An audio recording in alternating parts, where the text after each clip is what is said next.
primero es quién produce el conocimiento, el segundo es la integración de la experiencia y la corporalidad en la producción del conocimiento y el tercero, transformación ética y política del conocimiento. Vamos con el primer eje. ¿Quién produce el conocimiento? Una de las críticas centrales de las epistemólogas feministas es el cuestionamiento del sujeto epistémico universal. Ese supuesto racional, neutral y objetivo que ha sido históricamente el centro de producción del conocimiento. Pero ¿quién es el sujeto universal? Como lo han demostrado autoras como Sandra Harding y Donna Haraway, se trata de un sujeto encarnado típicamente varón, blanco, occidental, de clase media o alta, heterosexual, y su supuesta neutralidad ha servido para excluir sistemáticamente otras voces y otras formas de saber.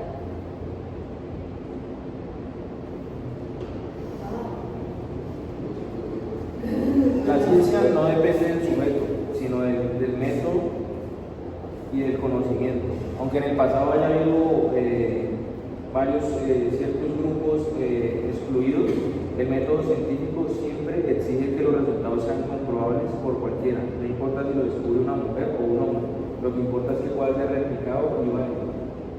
En realidad es que, reconocer los sesgos históricos no significa poder invalidar la idea de la universalidad, porque en realidad hay varios autores como Mario que dicen que ellos defienden la ciencia como un conocimiento racional, sistemático y verificable, no como una construcción ideológica. De la parte que dice mi compañero Simón, la producción del conocimiento es un proceso complejo que puede estar involucrar factores y factores, o sea, no entender en sí, sino de una única persona, pero se pueden identificar varios protagonistas, ya sean científicos, filósofos, sin importar el género. Sin embargo, Sandra Harding argumenta que el conocimiento científico ha sido producido desde una perspectiva androcéntrica, que se presenta como universal, pero que en realidad está profundamente situada. Y por otra parte, Donna Haraway sostiene que toda producción de conocimiento está medida por la ubicación del sujeto, de que lo produce, su género, su raza, su clase, su cultura. Desde este enfoque, se hace visible que los saberes producidos por las mujeres, personas racializadas o cuerpos disidentes han sido sistemáticamente marginados o deslegitimados. Pero es que en realidad la identidad del sujeto no determina la validez del conocimiento. O sea, lo importante es el método y poder verificar que lo que está diciendo es verdad. Aunque el método científico debe ser respetado, pues cada científico tiene su forma de comprobar su método. ¿Cómo logramos hacer de que un científico hombre se desligue de sus tradiciones machistas que suelen tener y aporte el conocimiento 100% como una persona totalmente neutra, teniendo en cuenta que la forma de pensar va muy ligada a su forma que ha sido criada en su entorno y teniendo en cuenta que el entorno del hombre es un entorno que tiende al machismo? Estamos hablando de la actualidad, ¿verdad? O siempre hablando del pasado. No me solo de la actualidad. Estamos hablando de la actualidad. Bueno, actualmente yo considero que las mujeres tienen las mismas posibilidades de lucha de poder determinar su método científico. Si un hombre está planteando su teoría, pero una mujer que le dice no, lo que está diciendo esto es mentira, la mujer tiene el derecho de hacerlo. Entonces no hay como, por más machista que sea el hombre o por los valores que lo hayan criado, no sé qué motivo, si la mujer le dice usted está cometiendo un error, lo está cometiendo. De la misma forma que si un hombre llega y le dice en la ciencia usted está mal su método científico, por favor verifíquelo, la mujer tiene el deber de poder corregirlo. Sí, claro, yo pienso que se debe manejar, digamos, que esa desigualdad, pues ya que, se debe dejar eso como atrás de que la mujer no puede, no, la mujer sí puede y tiene todo su conocimiento de que la mujer sí puede y Pero entonces, ¿qué pasa? O sea, ella puede dar un argumento y le puede decir a un científico, no, usted tiene un error. Sí, claro, tiene un error, pero entonces demuéstralo, compruébelo, que sea con argumentos válidos y con un estudio válido. No solo que diga, no, usted cometió un error y se está equivocando en eso, sino que tiene que comprobar y tiene que tener un argumento válido de por qué se está cometiendo ese error o por qué tiene una opinión científica que la esté procesando. En realidad, Karl Popper dice lo mismo que está diciendo Simón. No importa quién diga una hipótesis, importa si puede ser falseada. Sí, yo también, dentro de lo que leí, actualmente el conocimiento científico no es producido por comunidades organizadas, sino por diversas, o sea, colectividades que se hacen, sociales y tecnológicas, que se comprueban con realidades. Y aunque lo que ustedes dicen está muy bien y tienen toda la razón, las mujeres tienen las mismas capacidades que los hombres para poder verificar sus hipótesis, seguir su método científico y tienen el mismo, pueden ser cuestionadas. Las mujeres representan únicamente el 30% del total de los investigadores a nivel mundial y en áreas como la física, la informática, la ingeniería, ese porcentaje disminuye aún más, sería menos del 20%. Aunque se han avanzado en muchas cosas, estos datos nos demuestran que una desigualdad sigue persistente, que no solo es de acceso, sino también de reconocimiento. Las mujeres reciben menos financiamiento para sus investigaciones, son menos citadas y ocupan menos cargos editoriales y de decisión en revistas científicas. Lo que quiere decir que aunque las mujeres teóricamente tienen acceso a los mismos recursos que los hombres, no se ve así. Simplemente las mujeres A la hora de la práctica están recibiendo menos oportunidades en sus campos que tienen mayor capacidad de difusión, porque pues si usted es director de una editorial, evidentemente va a poder definir y apoyar qué es lo que se va a presentar ante el público y qué es lo que no se va a presentar ante el público. Sí, claro, nos va a hacer que recordar que esto de no está rodeando hace mucho tiempo. Y durante ese tiempo mucha gente se ha visto, por decirlo así, cegadas por la crianza que han tenido desde su crecimiento, ¿sí? Y también de su cultura. Entonces, eso pues, ha conllevado a que el hombre tenga más autoridad sobre la mujer, tenga más autoridad sobre la mujer. Pero entonces, ¿qué pasa con el 30% de las mujeres que están ahí? Están ahí porque se destacaron por algo. O sea, las mujeres que no han entrado es porque simplemente les han faltado por qué destacarse. Los hombres que están ahí es porque se destacan, no simplemente porque están. Ellos verifican, le dan validez a su idea, la comprueban. De la misma forma deberían hacer las mujeres, comprobar su idea, darle validez y que pues, no tener que sacar alguna. Claro, eso sería válido donde afirmáramos y partiéramos del punto donde la financiación sea en igual tamaño para ambos géneros.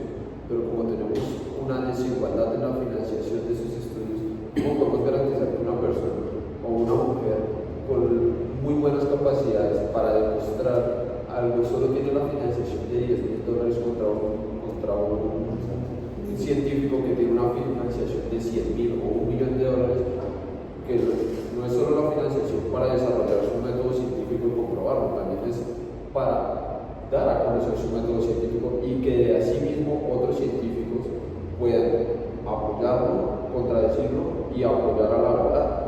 Pero entonces tú ya estás hablando de un científico y lo estás comparando con una mujer que quiere ser científica. no porque el argumento que yo di, donde dice que el 33% de las mujeres investigadoras, esas ya son parte de la comunidad científica. Sí, ese 30, pero entonces el ejemplo que está dando Leal no. O sea, te estás diciendo a un científico le da $1,000,000, pero a una mujer que quiere ser científico le da No, estás tergiversando lo que yo digo. Es que tenemos una diferencia del 40%. En realidad, hoy en día, o sea, ya está comprobado, a las mujeres le dan muchas más oportunidades que las que les dan a los hombres. ¿Cuáles son las comprobaciones que Pero existen? todo va a porcentaje. Ya les digo exactamente.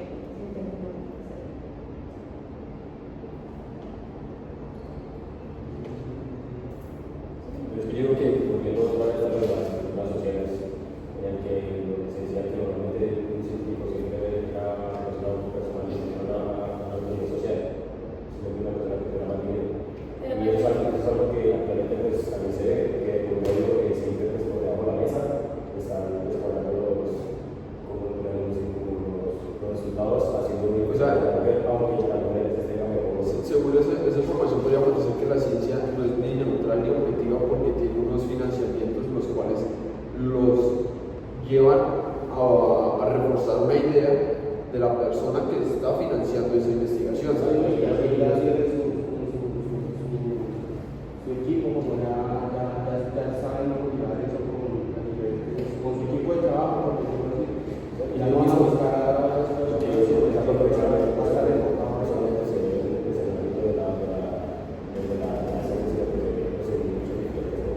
Ok, entonces partimos de que hay un 30% de mujeres científicas, un 70% de hombres científicos. Tenemos una idea de que la financiación deslegitima el conocimiento. No podríamos afirmar a partir de esto que los hombres son más propensos a tergiversar los estudios y no aportar a la verdad, y por eso no se le financian a las mujeres. Lo que pasa es que los hombres, o sea, suelen ser, como han sido mayormente reconocidos, saben trabajar en ese ámbito, saben las conexiones que tienen y saben cómo llevar las cosas. Las mujeres en sí no han tenido visibilidad y ni siquiera legitimación, lo que hace que el conocimiento producido por las mujeres no valga menos, pero tampoco sea, por decirlo así, la base o sea citado de forma directa. porque, o sea, yo sigo leyendo algo y es Vaya a ocupar la ¿Pero qué quieren que diga? la pregunta. Ok, bueno, entonces a partir de ahora vamos a hablar del segundo eje, que es la integración de la experiencia y la corporalidad en la producción del conocimiento. Uno de los aportes más transformadores de la epistemología feminista es el reconocimiento de la experiencia y la corporalidad como fuentes legítimas de conocimiento. Durante siglos, la ciencia y la filosofía occidental ha sostenido una separación tangente entre la razón y el cuerpo, entre el sujeto y el objeto, y entre la teoría y la práctica. Esta dicotomía ha servido para desvalorizar los saberes que emergen en la vida cotidiana, de las emociones, de la experiencia encarnada, saberes que históricamente han estado vinculados a lo femenino. Yo pienso que la verdad la experiencia es subjetiva y no generalizable. Lo que una persona vive o siente puede ser válida para su vida, pero no necesariamente sirve como base para leyes políticas públicas que afecten a muchas personas. O sea, no necesariamente la experiencia que vive una persona o vive una mujer, un hombre, bueno, una persona como tal, no tiene por qué ser generalizable. O sea, si vive una mala experiencia de vida, no quiere decir que otra persona vaya a vivir esa misma experiencia. Entonces pienso yo que no tiene que ser generalizable. En realidad, la experiencia es individual partida, o sea, es como iniciar, pero no garantiza el conocimiento generalizado. Y también la ciencia exige verificación, replicidad y coherencia, porque la subjetividad no es igual a conocimiento. Lo que pasa es que se tiene en cuenta la experiencia de cierto grupo de personas, hablando como se ha excluido durante mucho tiempo a los grupos femeninos, indígenas y los racializados. Se ha considerado que sus experiencias no eran subjetivas y no científicas, lo que condujo a una marginación epistémica sistémica, lo que quiere decir que esa marginación no es solo un problema teórico, sino que también tiene estas implicaciones prácticas concretas, que volvemos al tema anterior donde yo les decía que el 33% de las mujeres investigadoras no tienen el reconocimiento que deberían.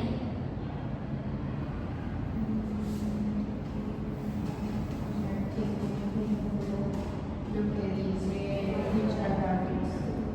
Bueno, por ejemplo, lo que dice Richard Dawkins es que no basta con sentir para que sea algo verdadero. O sea, están diciendo que solamente el sentir es algo que simplemente es verdad. O sea, yo siento y ya de verdad para todo el mundo. No, lo que yo digo es que la experiencia y los sentimientos de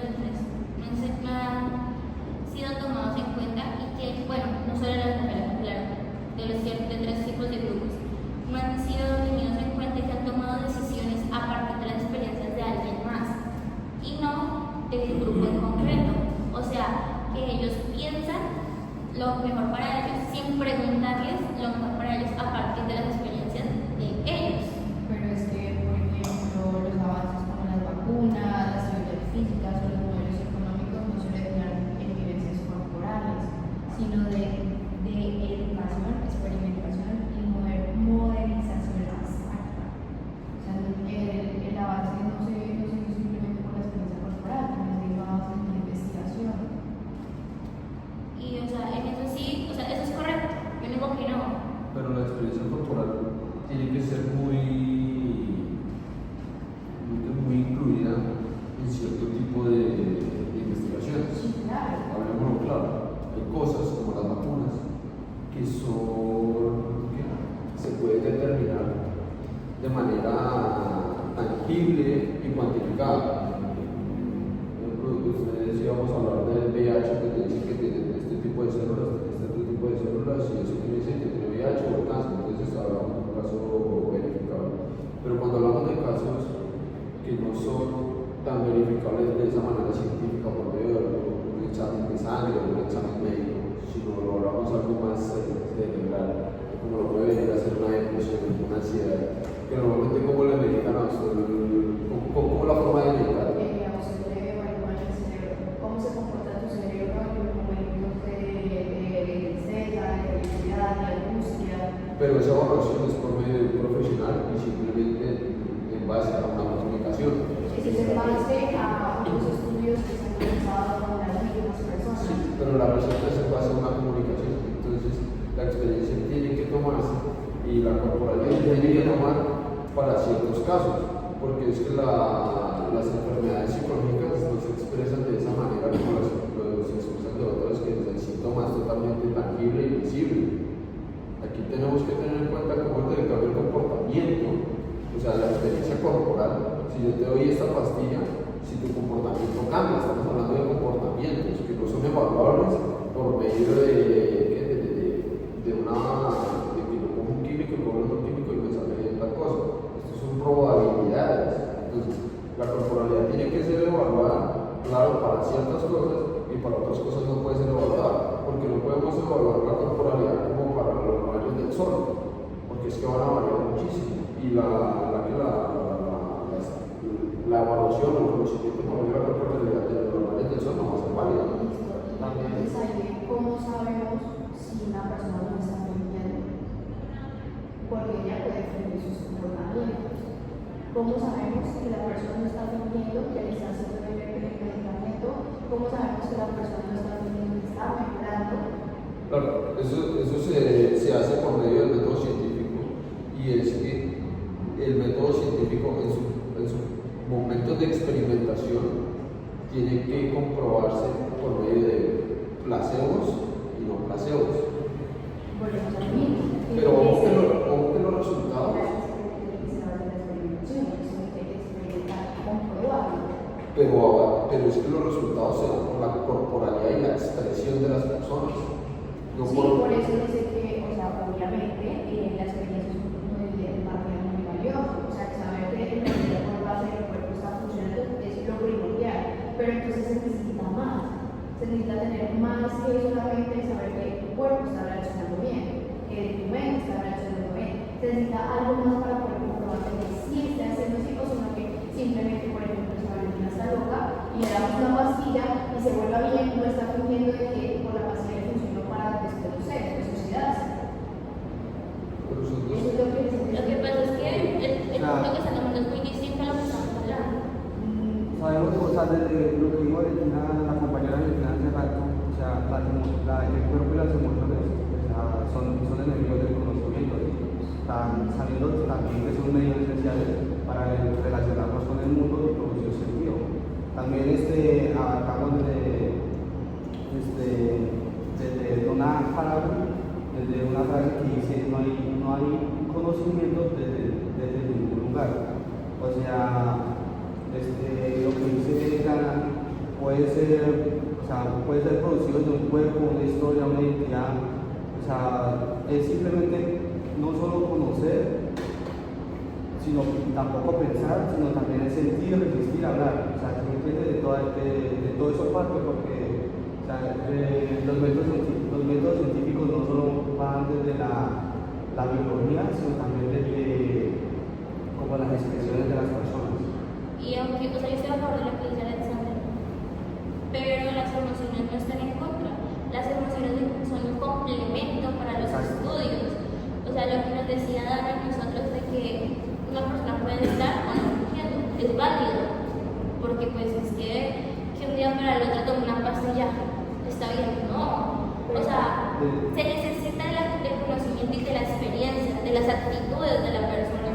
Sí, obvio, el dolor, o sea, el dolor o el usted sentirse mal o sentirse diferente no es solo una emoción, también es como una forma de usted conocer la injusticia, digámoslo así, en ciertos paradigmas. Lo que pasa es que una experiencia personal sí puede ser el punto de una partida de una investigación, pero necesita ser sistematizada, contrastada y verificada con otras fuentes. Es que no decimos que no. Sí, es que las feministas proponen que la experiencia vivida, la emoción y la corporalidad son fuentes legítimas. Es que sí, o sea, sí son fuentes legítimas, pero es que no son la única fuente. Es como decimos, un punto de partida. Puede ser un punto de partida, pero no se tiene que generalizar como tal a partir de una experiencia de vida. Es que la corporalidad es legítima, o la fuente de conocimiento por medio de la corporalidad es legítima para unos casos. Estás cayendo en el error de generalizar y decirte que todas las experiencias y en todos los ámbitos legitimiza el conocimiento. No, eso no lo podemos afirmar. Pero es que en muchos casos es obvio que no podemos tener estos objetivos, sí. Pero probablemente pues en un nuevo estudio pues a favor de un experimento natural que tiene que ser una persona, podemos dar inicio a base de cómo tenemos que llegar a las demás personas, ¿me entienden? Sí. Pero o sea que ustedes me están diciendo que entonces las feministas están, o sea, ellas dicen que la experiencia y la corporalidad no es para todos los ámbitos, o sea, solamente es para ciertos. Se no debilita el conocimiento. Que lo que estamos diciendo, que la experiencia, las emociones, el conocimiento que se adquiere a través de eso es legítimo y sirve como punto de partida. Para todo. No.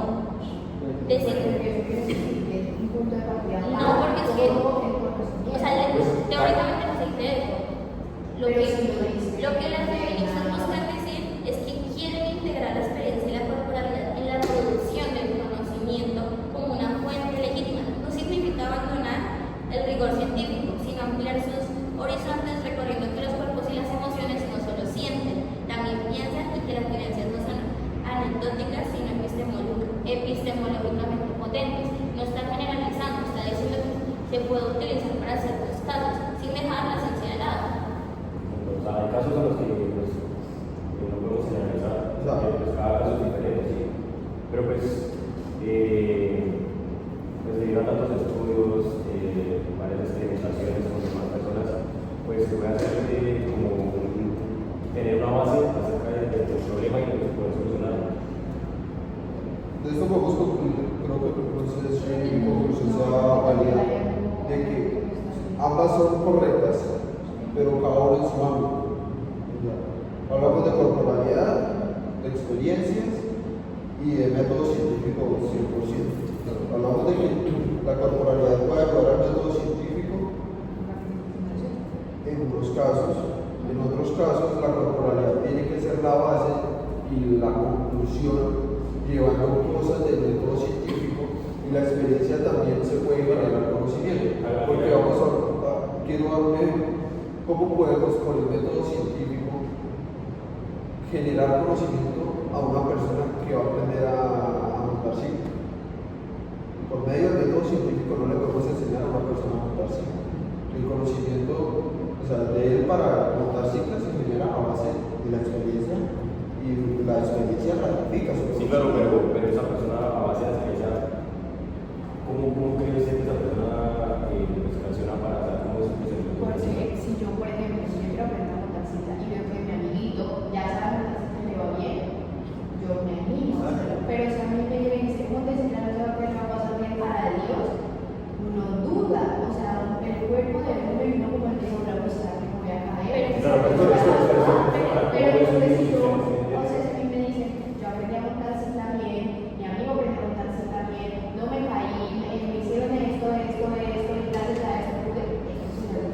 lo que estoy dando es que Sí. a partir de la experiencia de otra persona, Ajá. uno puede llegar a aprender Pero, a o sea, por eso están validando. O sea, la experiencia. Pero entonces estamos también validando de que no solamente se utiliza la experiencia de una persona, sino ¿cómo se dice? Una evaluación de la experiencia de las demás personas. Eso es lo que busca el método científico, poder evaluar la experiencia de las demás personas, formar unos porcentajes y decir esto sí es válido gracias a la Ok, experiencia. listo. Entonces usted dice generar porcentajes a partir de la experiencia. Enseñémosle a una persona aquí en el tablero a montar ciclo. Y sí se puede, sí se puede. Si se puede enseñar a manejar moto en una clase, o a manejar Pero hay clases teóricas. O sea, sí, pero es que es justamente lo que yo digo. El argumento inicial que yo di es que siempre han separado la teoría de la práctica. ¿Y usted dónde adquiere conocimiento? En la teoría. No, ¿Dónde? en realidad. Claro, porque es que usted necesita aprender de lo básico para poder poner en práctica la teoría. La ciencia es lo único que dice Si es usted no va a que salir de si una eso se va a hacer oficina, así, obviamente- no, en realidad la ciencia lo único que dice es que si eso se va a hacer de esa forma, se tiene que verificar, se tiene que replicacidad y dar lógica más allá de lo vivido. O sea, que tenemos que comprobar por qué pasa eso y por qué no ¿Y cómo se pasa. comprueba eso? Con la práctica. Con los estudios, con la sí, obviamente, pero después siguen los estudios científicos, o sea, lo que nosotros Y vamos. los estudios científicos se validan en práctica, es a lo que yo voy. Usted puede saber, pues, ejemplo, a usted le enseñan a hacer integrales. Usted las vio cómo se hacen. ¿Y usted cómo sabe hacerlas? Haciéndolas. Un ejemplo más claro, por ejemplo, en la química, hay unas cosas que teóricamente dicen que una piedra pesa tanto de tanto volumen, pero cuando usted va a hacer la práctica de esa misma masa, de ese mismo volumen de esa piedra, le puede dar otra Claro, Porque hay errores que exactamente, se llama resultados experimentales, resultados prácticos, porque obviamente eso no va a ser y va a variar. O sea, a lo que digamos es que el conocimiento a partir de la experiencia es válido y sirve para apoyar al conocimiento científico. No es que sea únicamente eso, no. Quiere ampliar el conocimiento científico sin dejarlo de lado y puede utilizarse como punto de partida en muchos otros ámbitos, no necesariamente siempre. Y por último, yo quiero dar una opinión, un pensamiento que tengo yo del por qué no se deben generalizar las cosas. Es fuera de contexto, porque cabe aclarar. Por ejemplo, cuando hubo el estallido social acá en Colombia, no estuve de acuerdo. Hubo ciertos casos en el cual la Policía Nacional maltrató y violentó, se podría decir, a cierto tipo de personas. Cabe aclarar, o sea, en ese momento todo el mundo era, los policías son asesinos, no se puede creer en los policías, eso era lo peor de lo peor. Pero es que no todos los policías son así, ¿sí me entienden? O sea, no se puede generalizar de que porque un policía cometió un error, hizo una falta grave contra una persona, no quiere decir que el resto de la identidad de la Policía Nacional sea así. Entonces, no se debe generalizar. Perfecto. Eso es lo que pasamos entonces al tercer ejemplo. Ok, entonces a partir de ahora empezamos con el tercer eje, que es la transformación ética y política del conocimiento. Entonces, la epistemología femenina no es solo una feminista, perdón, no es solo una crítica teórica, propone una transformación ética y política profunda de la ciencia, del conocimiento en general. Esto parte del principio de que todo conocimiento es político, porque está atravesado por relaciones de poder y poder decidir qué se investiga, cómo, con qué métodos y para qué fines. Y no es solo una cuestión neutral, sino profundamente ética.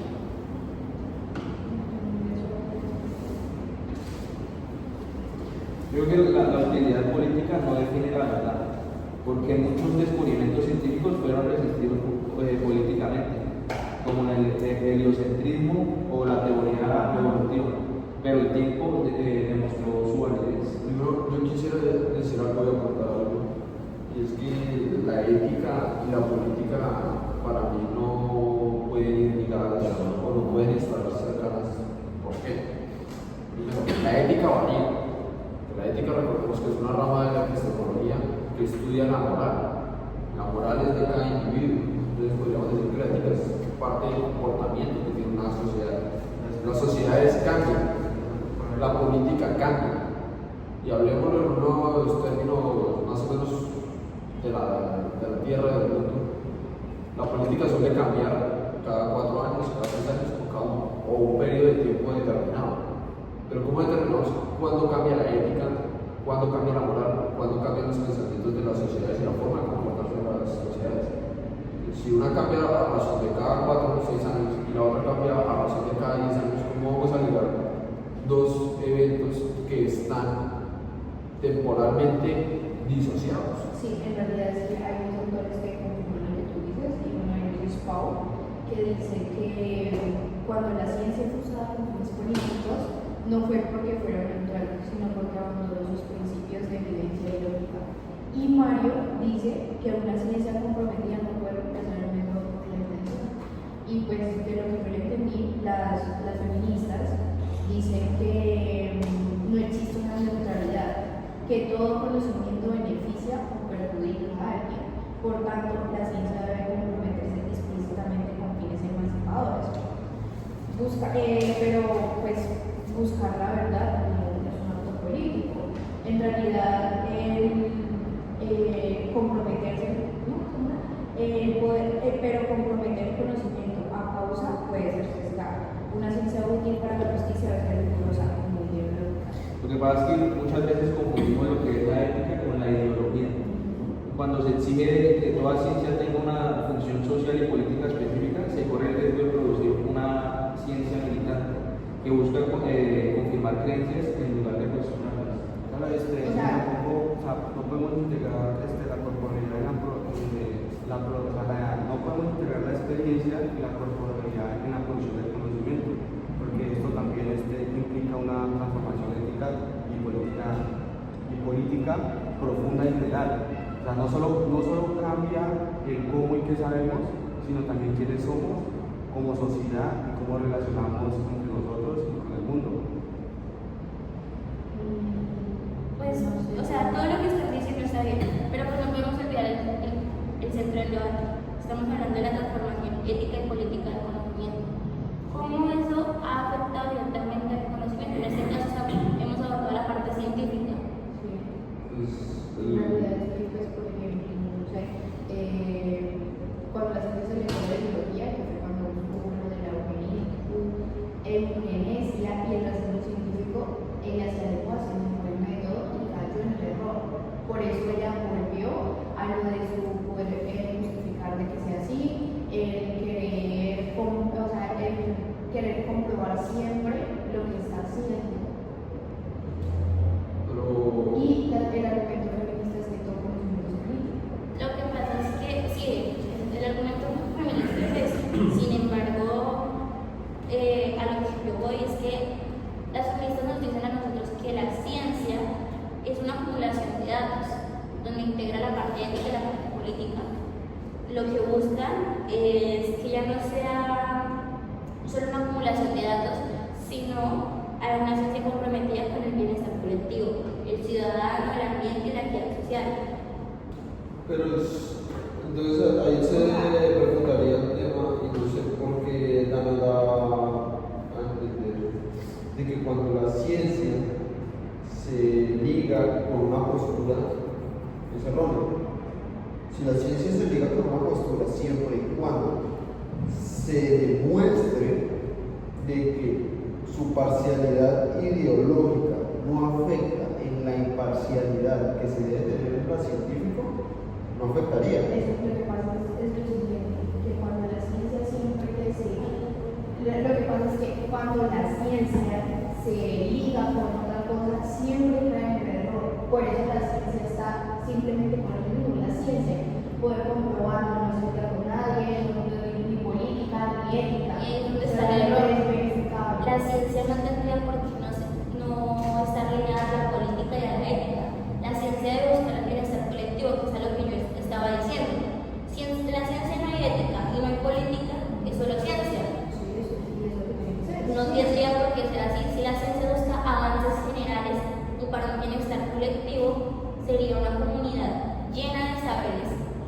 colectivos, o sea, que si usted necesita... Organizarlo. Ajá, o sea, usted Decía necesita... Simón hace rato de Lo que usted ejemplo, simplemente pues, era fuera de necesita... contexto. Sí, lo que usted necesita es que la política y la ética se unan, o sea, se unan, pero no influyan directamente en la ciencia. Lo que pasa es que, como bien sabemos, para nadie es un secreto que la política es cochina, y eso es a nivel mundial. Y pienso yo que no debe estar ligada con la ciencia, porque puede involucrar en muchos aspectos y puede dañar la ciencia. Pero también se puede Espere. dar de cuenta de muchos aspectos también, o sea, dentro de todo eso. Sí, pero es que lo que nos dice el pensamiento feminista es que ellos no buscan proponer reemplazar la razón por la ideología, sino que ya dan por hecho que la ciencia ya está implicada políticamente y por tanto la ciencia debe rendir cuentas a la política. O sea, La ciencia debe responder a lo que quiere la política. Exactamente. o sea, que ustedes O sea, prefieren al que la feminista- ciencia diga lo que es justo. Escucha lo que estoy diciendo. El pensamiento feminista, o sea, lo que ellos piensan, lo que ellos dicen es que la ciencia de por sí ya está implicada por la política. Y ellos tienen que, como tal, la ciencia, porque es lo que está diciendo el pensamiento feminista, tienen que rendir cuentas a la política.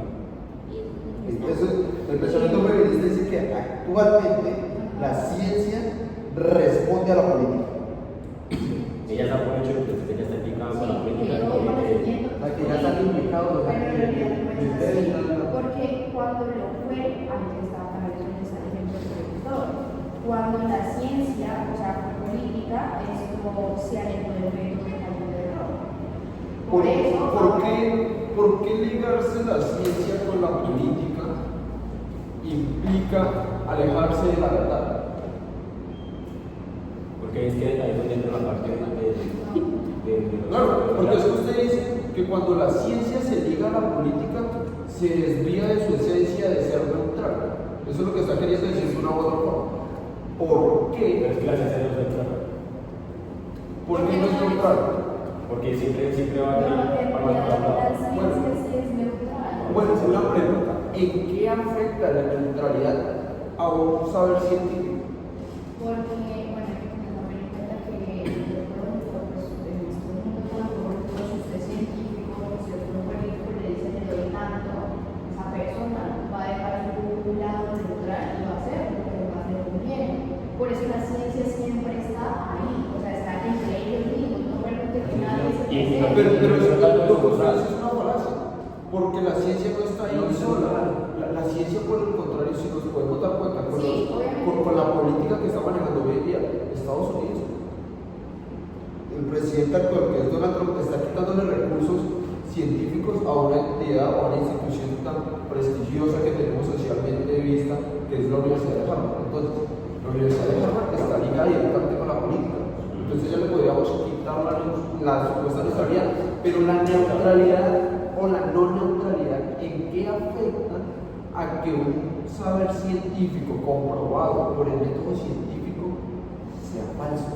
Porque al fin y al cabo lo que nos importa es que la ciencia aporte a la verdad. Entonces, si una persona la cual tiene un financiamiento de algún político de derecha o de izquierda y está pidiendo que le genere conocimiento de algo y genera ese conocimiento respetando los procesos del método científico, no habría ningún inconveniente que adecuar una neutralidad. Sí, pero es el contexto de lo que decía hace un momento. Obviamente, pues usted, como siendo científico, pues obviamente va a llegar a un resultado. ¿Qué sucede? Como lo que decía hace un momento, los feministas dan por hecho de por sí ya la ciencia está relacionada con la política y ellos tienen que responder a resultados o a las que se tienen. Entonces, la mayoría de las veces, esta política nunca está de acuerdo con los resultados. Exacto, no es que quieran, obligan muchas veces, la mayoría de obligan, no tanto por su oración, a veces hasta amenazar a la familia, ¿sí me entienden? Y ahí es donde entran los científicos al hecho de hacer caso o defender a su familia. Por eso mismo ustedes están diciendo que la ciencia ya está ligada a la política. ¿Por qué no está ligada? O sea, es que justamente el argumento que están dando es eso, la ciencia ya está ligada a la política. No, yo no estoy de acuerdo en apoyarlo porque yo siempre he sostenido que la está su apoyando momento esa sí lo estuvo. Y ahorita, ¿por qué no lo está? O sea, porque, ¿cómo me comprueba a mí que la ciencia no está ligada a la política? O sea, todos sabemos que sí, la política y la ciencia van a estar ligadas siempre. Vamos a dar un ejemplo de aquí en Colombia. Exactamente, una de las entidades que más aporta al agro en los llanos orientales es la Universidad de los Llanos. La Universidad de los Llanos, ¿de quién es?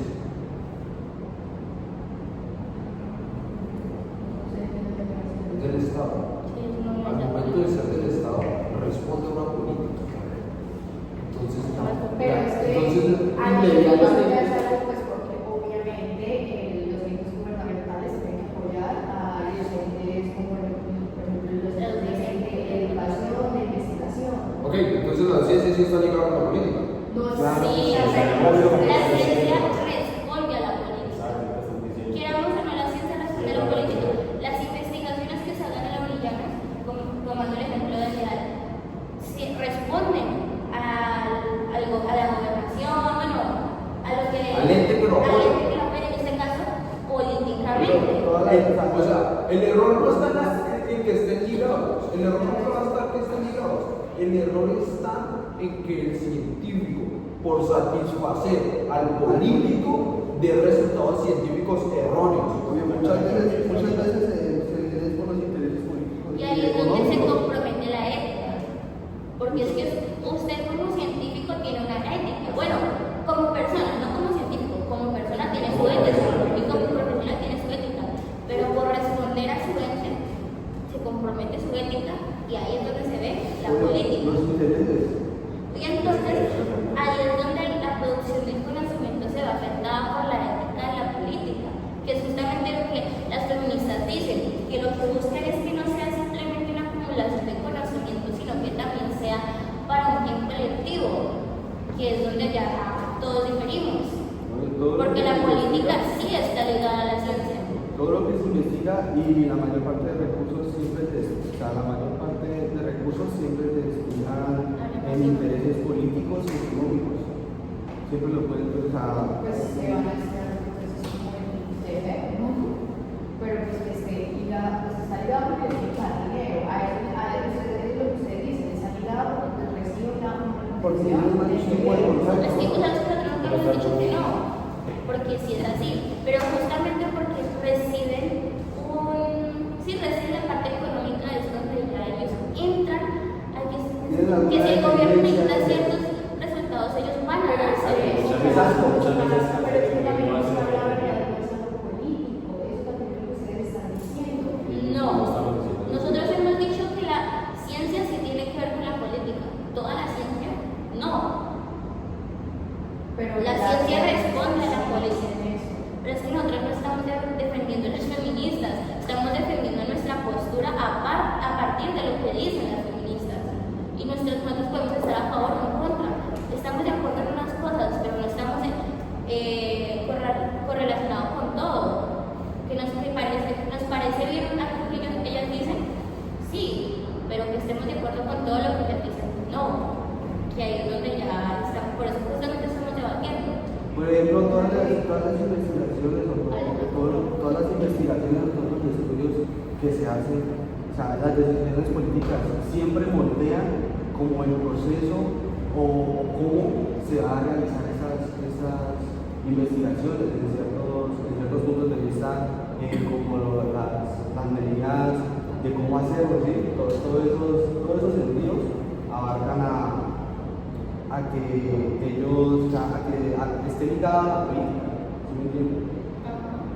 O sea, la ciencia, para nosotros, la ciencia sí está ligada con la política.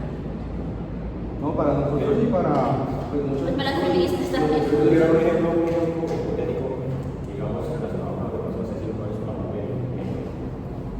Digamos, aquí en Colombia, los científicos se encontraron una nueva tipo de sí, digamos, y dijeron a los médicos que esa era el poder de los seres humanos y que podía afectar mucho en la salud. Hay veces que de pronto el gobierno por no querer dar a conocer esos resultados y